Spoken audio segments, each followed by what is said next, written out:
saya Fatimah Siddiq dengan NIM 190306125 dari peternakan. Di sini saya akan menjelaskan proses pembentukan telur dengan dosen penggampu Ibu Insinyur Tati Pidianasari, SPTMP IPM. Ketika terjadi reproduksi, ovarium mengeluarkan hormon follicle stimulating hormone atau FSH yang berfungsi memicu pertumbuhan folikel.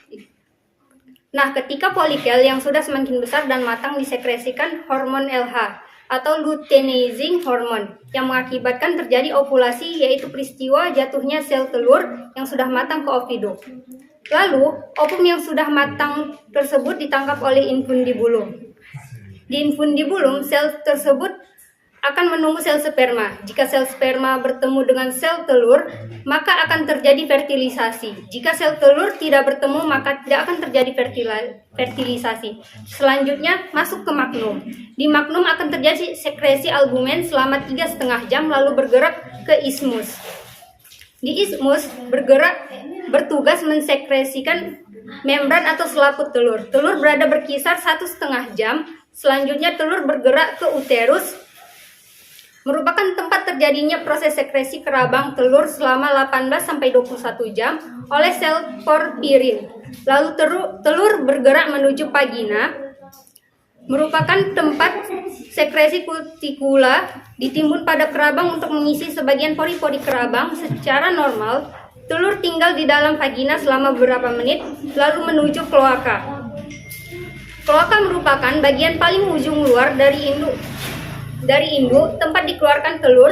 Total waktu yang dibutuhkan untuk pembentukan sebutir telur adalah 25-26 jam.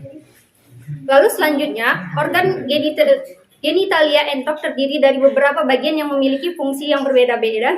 Antara lain, ovarium adalah organ yang berfungsi sebagai tempat produksi sel telur atau ovum. Ovarium entok betina biasanya terdiri dari sepasang dan berada di bagian perut. Lalu ada oviduct, adalah organ yang berfungsi sebagai tempat pertemuan antara sel sperma dan sel telur, serta sebagai tempat pembuahan dan pengembangan embrio jika terjadi pembuahan. Entok betina memiliki 2 oviduct yang terhubung dengan ovarium. Oviduct terbagi menjadi 5 bagian, yaitu yang pertama ada infundibulum, terdiri atas corong atau fimbria yang berfungsi menerima telur yang telah diovulasikan, dan bagian calciferous yang merupakan tempat terbentuknya kalaza. Lalu ada magnum, merupakan bagian oviduct yang terpanjang yang tersusun dari glandula tubuler yang berfungsi dalam sintesis dan sekresi putih telur. Mukosa dari magnum tersusun dari sel goblet yang mensekresikan putih telur kental dan cair. Lalu ada isthmus.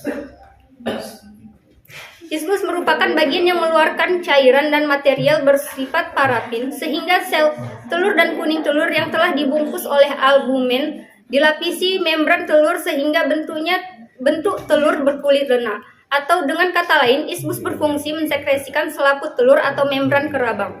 Lalu ada uterus, yaitu uterus atau kelenjar kerabang, disebut juga glandula kerabang telur, adalah organ yang berfungsi sebagai tempat perkembangan embrio hingga siap menetas. Pada bagian ini terjadi 2 fenomena, yaitu hidratasi putih telur, kemudian terbentuk kerabang telur. Warna kerabang juga terbentuk pada bagian uterus pada akhir mineralisasi kerabang. Entok betina memiliki 1 uterus yang terhubung dengan oviduct. Yang kelima ada vagina, yang merupakan saluran yang menghubungkan antara organ reproduksi dalam dan luar. Vagina entok betina berfungsi sebagai tempat masuknya sperma ke dalam tubuh dan sebagai saluran keluarnya telur. Vagina juga tempat di mana telur untuk sementara ditahan dan dikeluarkan. Lalu yang terakhir ada kloaka, adalah tempat yang berfungsi sebagai tempat pembuangan kotoran dan tempat keluarnya telur yang telah matang dari tubuh entok betina. Semua organ genitalia entok betina sangat penting untuk menjaga keberlangsungan hidup dan reproduksi entok.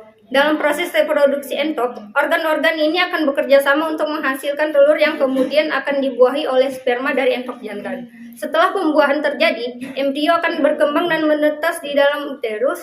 Kemudian telur entok akan keluar melalui kloaka. Sekian penjelasan dari saya, terima kasih.